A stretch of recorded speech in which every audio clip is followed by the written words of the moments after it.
नमस्कार विद्यार्थी मित्रांनो, श्रीमान गोकुळचंद्रजी विद्यालय कोपरगाव या यूट्यूब चॅनलवरती आपलं सहर्ष स्वागत आहे। विषय हिंदी, कक्षा 8, व्याकरण विभाग, विराम चिन्ह। इस पाठ का आज हम अध्ययन करेंगे। देखो, विराम चिन्ह किसे कहते हैं, इसका इस्तेमाल हम कहाँ करते हैं वह हमें ध्यान में आना चाहिए, क्योंकि विराम चिन्ह भाषा के लिए बहुत ही महत्वपूर्ण है। क्योंकि अगर विराम चिन्ह सही जगह पर नहीं लगाएंगे तो उस वाक्य का अर्थ बदल जाता है। अगर विराम चिन्ह किसे कहते हैं वह पहले हम देखेंगे।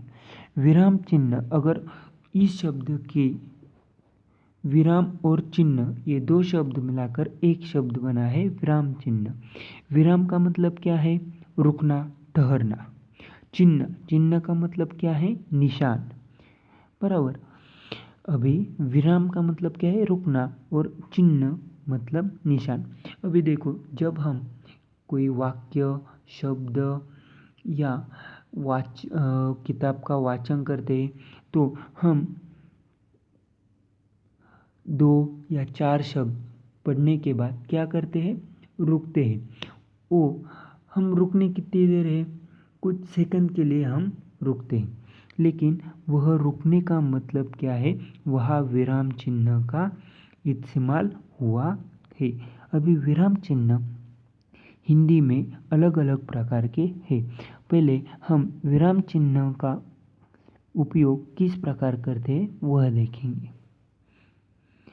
लिखते समय भाव के अनुसार रुकने के लिए जो चिन्ह लगाए जाते हैं उन्हें विराम चिन्ह कहते हैं। मतलब जब हम लिखते हैं, पढ़ते हैं, उसके भावों के अनुसार रुकने के लिए जो चिन्ह लगाए जाते हैं उन्हें विराम चिन्ह कहते हैं।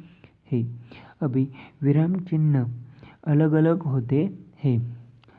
देखो, यहाँ पर उसे रोको मत जाने दो, उसे रोको मत जाने दो। अगर हम ये दोनों वाक्य देखेंगे तो पहला वाक्य क्या कह रहा है हमें, तो उसे रोको मत जाने दो, मतलब उसे जाने नहीं देना है। लेकिन अगर हम दूसरा वाक्य देखेंगे तो दूसरा वाक्य भी वैसा ही है, वही वाक्य है, लेकिन सिर्फ जो स्वल्प विराम है वह क्या है, एक शब्द आगे दिया है। देखो क्या कहा है, उसे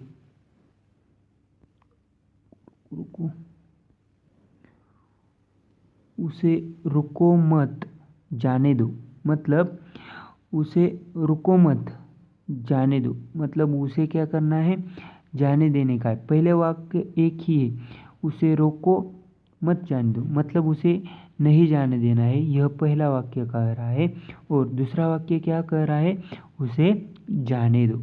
मतलब सिर्फ विराम चिन्ह अगर हम अलग अलग जगह लगाएंगे तो वाक्य का अर्थ भी क्या हो जाएगा, बदल जाएगा, बराबर। इसलिए विराम चिन्ह का भाषा विषय में बहुत ही महत्व है। आगे पहला विराम चिन्ह है पूर्ण विराम। जहाँ वाक्य समाप्त होता है वहाँ पूर्ण विराम लगाया जाता है। अभी देखो पूर्ण विराम कैसा है, इस प्रकार, मतलब ऐसी क्या है, एक डंडा, मतलब जो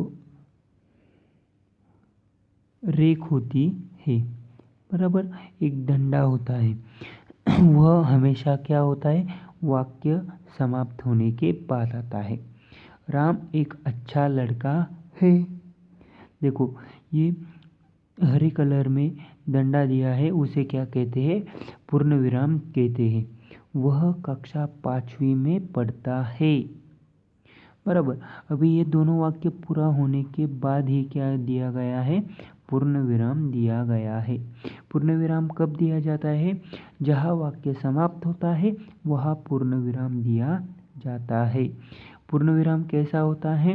एक डंडे के आकार का होता है। आगे, प्रश्न सूचक चिन्ह। प्रश्न सूचक चिन्ह कब होता है? प्रश्न सूचक वाक्यों के अंत में इसका प्रयोग किया जाता है। मतलब कोई व्यक्ति या कहीं पर भी प्रश्न आता है, उसके बाद में क्या आता है? प्रश्न सूचक चिन्ह आता है। क्या तुम सच बोल रहे हो?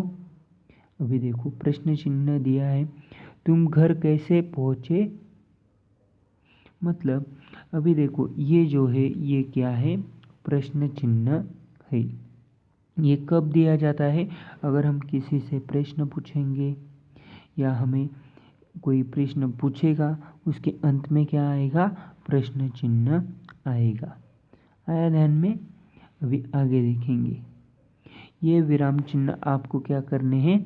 अपने कॉपी में लिख लेने हैं सभी। उस विराम चिन्हों की व्याख्या, वह कब आते हैं, वह सब आपको क्या करना है? अपनी कॉपी में लिखना है। आगे, अल्प विराम। थोड़ी देर रुकना। किसी वाक्य को पढ़ते या बोलते समय थोड़ी देर रुकने के लिए तथा एक ही प्रकार के दो पद या उपवाक्यों को अलग करने के लिए अल्प विराम लगाया जाता है। जैसे देखो अल्प विराम, हमने जो पहले दो वाक्य देखे उसमें भी क्या किया गया है? अल्प विराम का उपयोग किया गया है। अभी देखेंगे अल्प विराम कैसा होता है। तो अल्प विराम इस प्रकार होता है, बराबर। अभी अल्प विराम अगर हम देखेंगे, गाय के दूध से दही, घी, मक्खी, पनीर, मक्खन, पनीर, मिठाई आदि बनाई जाती है, बराबर। अभी देखो दूध से कौन से पदार्थ बनते हैं, यह बताने के लिए क्या किया गया है? अल्प विराम का उपयोग किया गया है। दही, घी, मक्खन, पनीर, मिठाई आदि शब्दों के बीच में जो विराम आए हैं उन्हें क्या कहते हैं? अल्प विराम कहते हैं। आगे देखेंगे अर्धविराम। वाक्य में जहाँ पूर्ण विराम से कम अल्प विराम से अधिक रुकना हो वहाँ अर्धविराम लगाया जाता है। मतलब जो हमें अल्प विराम दिया गया है वह हम कितनी देर रुकते हैं? कुछ सेकंड ही रुकते हैं। लेकिन उससे ज़्यादा समय हमें अगर उस वाक्य में रुकना है तब हम वहाँ क्या करते? किसका उपयोग करते हैं? अर्धविराम का उपयोग करते हैं। देखो वाक्य, मैंने पढ़ाने की कोशिश की पर वो नहीं पढ़ा। मतलब यहाँ पर हम क्या करते हैं? मक्खन, दूध, मिठाई, यहाँ पर हम कम समय रुकते हैं। लेकिन मैंने पढ़ाने की कोशिश की पर वो नहीं पढ़ा, यहाँ पर हम क्या करते हैं? की के बाद थोड़ी ज़्यादा देर रुकते हैं। इसलिए यह कौन सा चिन्ह आया है? अर्धविराम का चिन्ह आया है। अर्धविराम इस तरह से दिखाया जाता है। आया ध्यान में? आगे देखेंगे विस्मयादि बोधक चिन्ह। अभी विस्मयादि बोधक का मतलब क्या होता है? जब हम बहुत आश्चर्यित होते हैं, बहुत खुश होते हैं या बहुत दुखी होते हैं, तब हम जो भी शब्द निकालते हैं उसके आगे क्या हो जाता है? विस्मयादि बोधक अव्यय लगाया जाता है। अभी विस्मयादि बोधक अव्यय यह इस प्रकार दर्शाया जाता है।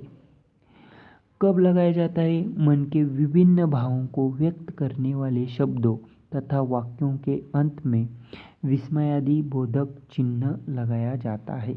देखो मैंने पहले भी कहा, अगर हमारा मन खुश हो, दुखी हो, ये क्या है? हमारे मन के भाव है।